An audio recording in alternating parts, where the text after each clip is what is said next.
আজকের ভিডিওতে আমি এই বিষয়ে আলোচনা করব কি করবে যেখানে তোমাকে অবহেলার পাত্র ভাবা হয়। একটা কথা সবসময় মনে রেখে চলবে, কেউ কিন্তু কারোর অবহেলার পাত্র হয়ে বেঁচে থাকতে পারে না। তুমিও কিন্তু সেই জায়গাটা কারোর থেকে কখনো ডিজার্ভ করো না। দেখা যাচ্ছে যে মানুষগুলোকে তুমি খুব আপন ভাবো, খুব কাছের ভাবো এবং তাদের সঙ্গে তুমি থাকলে ভালো থাকবে, বাট কোথাও গিয়ে দেখা যাচ্ছে একটা সময় ছিল সেই মানুষগুলোর সঙ্গে তোমার খুব ভালো সম্পর্ক ছিল, বাট আজকের দিন দাঁড়িয়ে দেখা যাচ্ছে ওই মানুষগুলোই কিনা যাদের সঙ্গে তুমি ভালো থাকবে বলে ঠিক করেছো বা ভেবে নিয়েছো যে তারাই তোমার জীবনের সব, সেই মানুষগুলো আজকের দিন দাঁড়িয়ে তোমার অবহেলার কারণ হয়ে দাঁড়াচ্ছে। হ্যাঁ, এটা যদি হয় যে তুমি কোনো দোষ করছো, তুমি কোনো অন্যায় করছো, তুমি কোনো ভুল করেছো, সেইখান থেকে তুমি একটা অবহেলা পাচ্ছ, সেটা আলাদা কথা।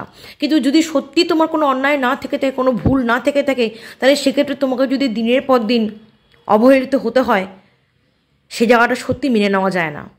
তোমার যদি কোথাও ভুল থাকতো, তোমার যদি কোনো অন্যায় থাকতো, আমি বলতাম তুমি সেই জায়গাটাকে শুধরে নাও, তাদের সঙ্গে তুমি সম্পর্কটা ঠিক মতন করে নাও বা আগের জায়গাটা চলে যাও, যাতে নেক্সট টাইম এই মানসিকতাগুলো না আসতে পারে। তুমি কোনো ভুল করেছো, তুমি কোনো অন্যায় করেছো, সেখানে তো তোমাকেই সে দায়টা নিতে হবে, তোমাকেই সব কিছু ঠিকঠাক করে নিতে হবে।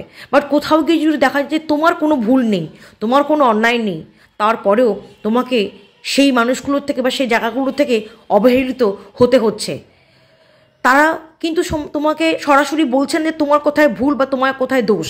তুমি হয়তো দেখা যাচ্ছে সেই মানুষগুলোকে বারংবার জিজ্ঞাসাবাদ করেছো যে তোমার কোথায় ভুল, কিন্তু সেই মানুষগুলো কখনোই তোমার দোষগুলোকে পয়েন্ট আউট করেনি। অনেক ক্ষেত্রে দেখা যায় যে সরাসরি কারো দোষ থাকলেও সেখানে পয়েন্ট আউট করে না। বাট এমনটাও কিন্তু হয়েছে, এমনটাও নয় যে তোমার দোষগুলো সে অন্য কারো কাছে গিয়ে বললো। তোমার কাছে যদি সরাসরি তোমার দোষগুলো না বলতে পারে, সেক্ষেত্রে কিন্তু আরও পাঁচজনের কাছে গিয়ে তোমার দোষগুলো বা ত্রুটিগুলো ধরে তুলবে।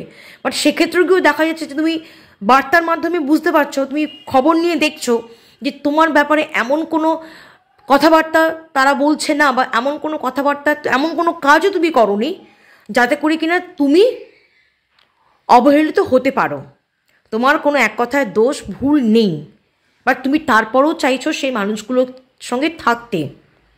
একটা কথা বলো, তুমি সে মানুষগুলোর সঙ্গে থাকবে, ভালোভাবে থাকবে, হ্যাপি থাকবে। হ্যাপি থাকার জন্য তুমি মানুষগুলোকে বেছে নিয়েছিলে, কারণ সে মানুষগুলোকে তুমি অত্যন্ত আপন মনে করো।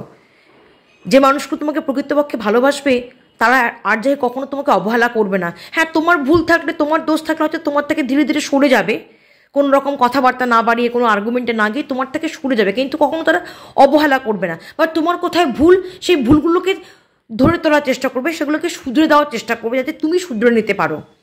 বাট সেখানে দেখা যাচ্ছে তুমি একতরফা সমস্ত কিছু করে যাচ্ছ, একতরফা তুমি সে মানুষগুলোর সঙ্গে থাকতে চাইছো, তাদের সঙ্গে ভালো থাকতে চাইছো, তাদেরকে তুমি ভালো রাখতে চাইছো, বাট কোথাও গিয়ে সে মানুষগুলো তোমাকে এতটাই অবহেলা করছে যে তুমি আজকের দিন দাঁড়িয়ে মানসিক রুগীতে পরিণত হয়ে গেছো বা হচ্ছো ধীরে ধীরে।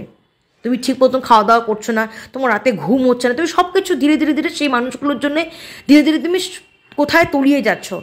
এই খবরগুলো কিন্তু সেই মানুষগুলোর কাছে পৌঁছচ্ছে যারা তোমাকে অবহেলা করছে বা যাই হোক না, কারণ যেসব জায়গা থেকে তোমার অবহেলিত, তারা কিন্তু জানতে পারছে, বুঝতে পারছে, কিন্তু কোথাও কি তারা তোমার ব্যাপারে একটু ওয়ারিড নয়, তারা তোমাকে নিয়ে ওয়াকিবহাল নয়, তারা তোমার ব্যাপারে ড্যাম কেয়ার।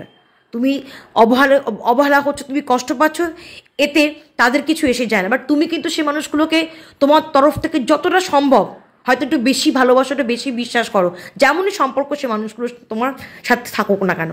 বাট কোথাও গিয়ে যদি দেখা যায় যে মানুষগুলোকে তুমি ভালোবাসছো, সে মানুষগুলো যদি তোমাকে অবহেলা করে বা অবহেলার কারণ সেই মানুষগুলো যদি হয়ে ওঠে, যতই সুসম্পর্ক থাক, যতই সে মানুষগুলোকে তুমি চাও না কেন, সেই মানুষগুলো যখন তোমাকে একবার অবহেলার চোখে দেখতে শুরু করেছে, তুমি হাজার সে মানুষগুলোকে বোঝাতে যাও না কেন, সেই মানুষগুলোকে যে তোমাকে কিন্তু অবহেলার চোখেতেই রাখবে।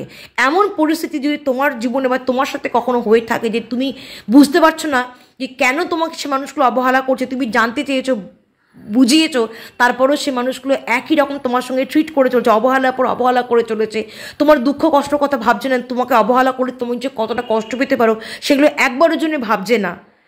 সেই মানুষগুলোকে আমি বলবো আর বিরক্ত করতে যেও না, তাদেরকে তুমি আর নতুন করে বোঝাতে যেও না। শুরুতেই বলেছি, যারা তোমাকে প্রকৃতপক্ষে ভালোবাসবে তারা কখনো তোমাকে অবহেলা করবে না। এই ক্ষেত্রে তোমার ভালোবাসাটা একটু বেশি হয়ে গেছে, তোমার সে মানুষগুলো জন্য ভাবনা চিন্তা কেয়ারিংটা একটু বেশি হয়ে গেছে, যেমনই সম্পর্ক থাকুক না কেন। আমি বলবো সে মানুষগুলোকে বিরক্ত করাটা বন্ধ করো, তাদের সঙ্গে যোগাযোগ করাটা বন্ধ করে দাও, তাদেরকে পুরোপুরি বোঝানোটা বন্ধ করে দাও। প্রচুর বুঝিয়েছো, কোনো লাভ হয়নি, তুমি অবহেলাই পেয়েছো। এবং এভাবে চলতে থাকলে তুমি সারা জীবন সে মানুষগুলোর থেকে অবহেলাই পাবে। কোনো দরকার নেই, তাদেরকে তাদের মতন করে থাকতে দাও। দরকার পড়লে ধীরে ধীরে সে জায়গাগুলো থেকে সরে আসতে শুরু করো। আমি জানি তোমার হয়তো প্রথম সেই জায়গাগুলোতে খুব কষ্ট হবে, যাদেরকে তুমি আপন ভেবেছিলে, কাছের ভেবেছিলে, যাদেরকে নিয়ে তুমি সারা জীবন থাকবে এটা ভেবে তুমি তাদের সঙ্গে একটা সম্পর্ক তৈরি করেছিলে, সেই মানুষগুলোকে তোমাকে ছেড়ে চলে আসতে হবে। কারণ আজকের দিন দাঁড়িয়ে তারা তোমাকে অবহেলা করছে। প্রথম হয়তো তোমার একটু মেনে নিতে একটু কষ্ট হবে, বাট একটা সময় আসবে যখন তোমার মনে হবে যে কারোর জীবনে বা কারোর কাছে অবহেলা পাত্র হওয়ার থেকে তোমার একা থাকাটাই বেটার, বা তো নিজেকে একাকিত্ব রাখাটাই বেটার। আমি জানি একা থাকা যায় না, একা বাঁচাও যায় না, কিন্তু অবহেলা পাত্র হয়েও কিন্তু কারোর জীবনে থাকা যায় না। অবহেলা পাত্র হোক কারোর জন্য তুমি থাকতে পারো না, এই অবহেলাটা তুমি কখনো ডিজার্ভ করো না। যদি তেমনটা হয় যে তুমি একা থাকলে ভালো থাকলে ঠিক আছে, বা এমন মানুষ যদি তোমার জীবনে কখনো থাকে যে হ্যাঁ সেই মানুষগুলো তোমাকে প্রকৃতপক্ষে কেয়ার করে, মতের অমিল হতেই পারে কিন্তু আর যাই হোক কখনো অবহেলা করছে না, সেরকম মানুষের সঙ্গে থাকতে শুরু করো।